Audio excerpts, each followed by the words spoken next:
this is just such a strange world that we're living in. Driving here from Sacramento, I drove by a bar that has axe throwing. And I thought nothing says 2023 better than people drinking beer and throwing axes.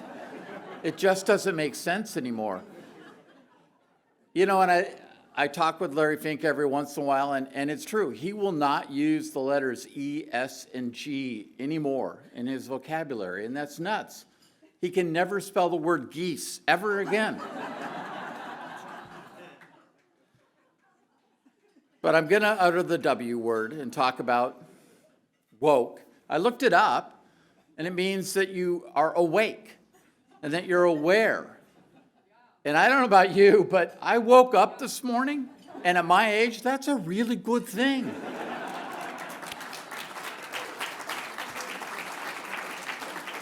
I got to say, I hope I'm woke tomorrow, too. And you guys. It was really good for us. But seriously, it is so strange in this environment. People don't believe in science. They don't believe in simple logic. It really does amaze me.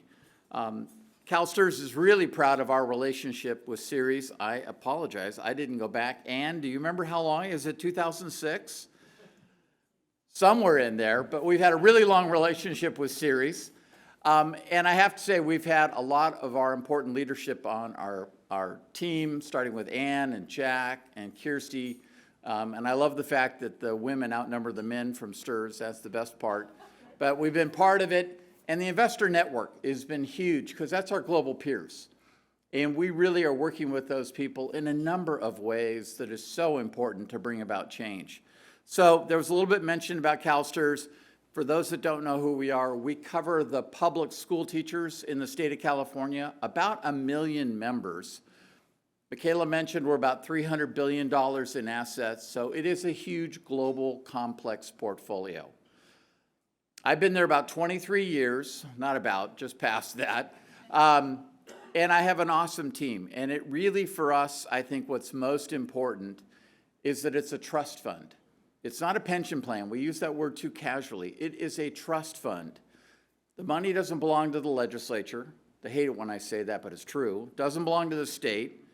Technically, it doesn't even belong to the teachers because this money is saved for their future, for their beneficiaries and for them in the future. So I can't emphasize enough, it is a trust fund and it has to be managed to fiduciary duties. The money and the board knows their number one mandate from the state of California is to manage that money for the benefit of the employees only, not for the benefit of the legislature, not for the benefit of politicians. It has to be focused in on what they do. I mentioned at the start kind of the joke about how the USA is really divided. I have friends, Bertrand's here from CDPQ up in Canada. The Canadian money managers frequently have 2 pitch books, one in English and one in French, and they don't even think anything of it. I am aware of, at least in the USA now, we're starting to see 2 different pitch books, one with the letters ESG in it and one without. They literally have a red state and a blue state pitch book. That's just nuts. It's wrong. To us, E, S, and G, and I had this question earlier, and I was asked once, is that a sector? And I said, no, it's just initials.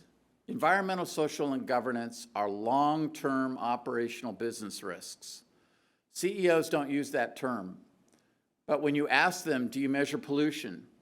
Do you measure your water waste? Do you measure your worker safety? Do you measure your worker turnover? The answer is constantly yes. And we even hire a consultant and our board gets a book on it.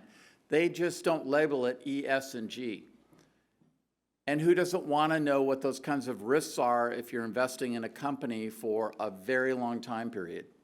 And so for us, that's absolutely critical. These are the kind of things that companies, it's brand reputation, it's business reputation, and believe me, I can't say enough, CEOs know this and they pay attention to it, they just don't use the labels. So the words and unfortunately the initials are getting in our way. And I think we have to have that conversation about risk and investment risk because it absolutely merges with return, and that's what makes a difference. We're incredibly long-term investors. One of the fun facts of CalSTRS, is we're in California, 70% of our members are female. We have over 500 retirees on the books that are over 100 years old.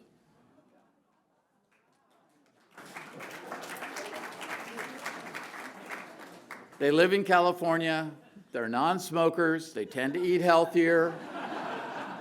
Doesn't mean they're woke. They wake up every day. Thank you. I appreciate the help.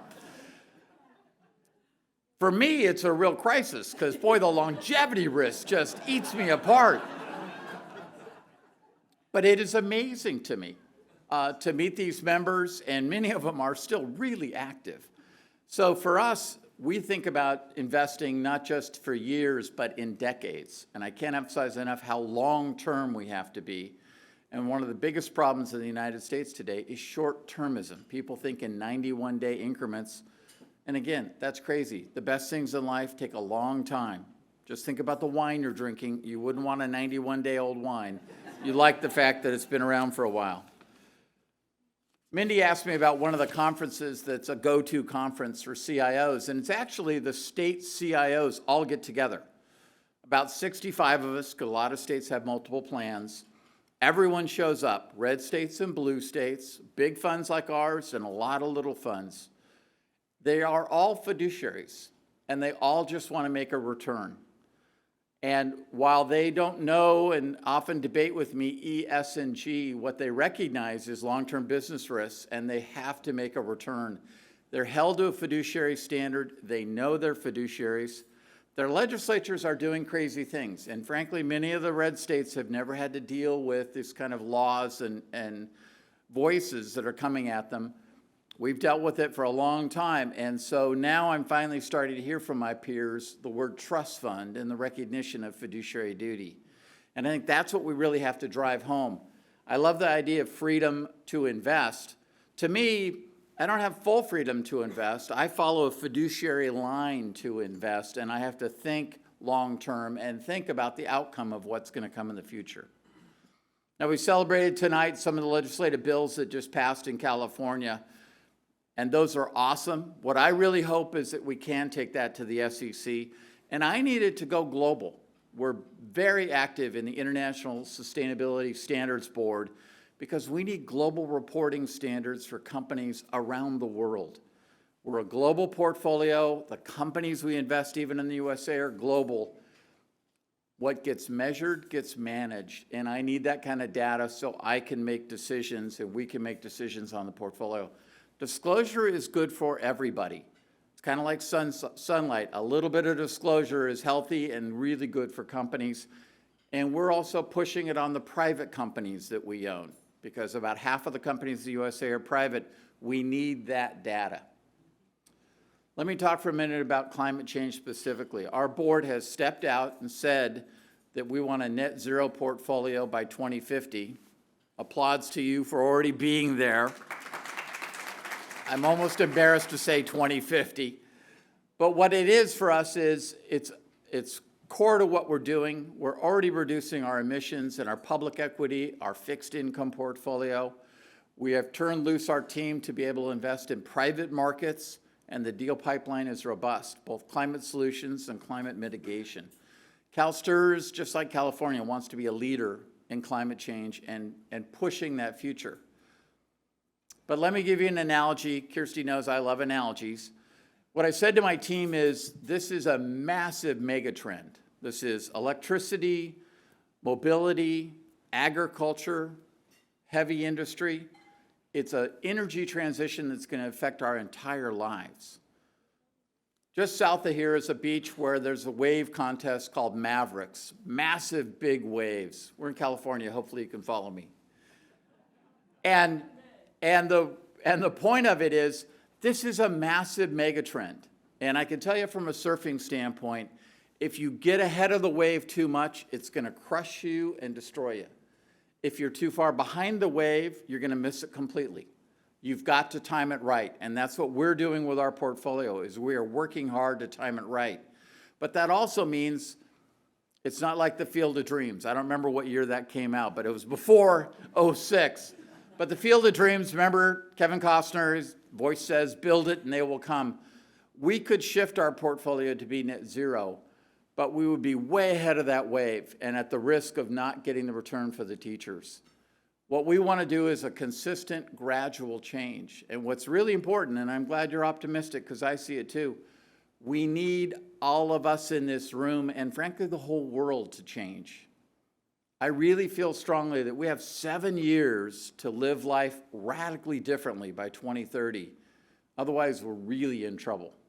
We've got to see the way things change, and our job at CalSTRS is to push the companies we own to make changes and invest in that kind of a change and invest for that kind of a future.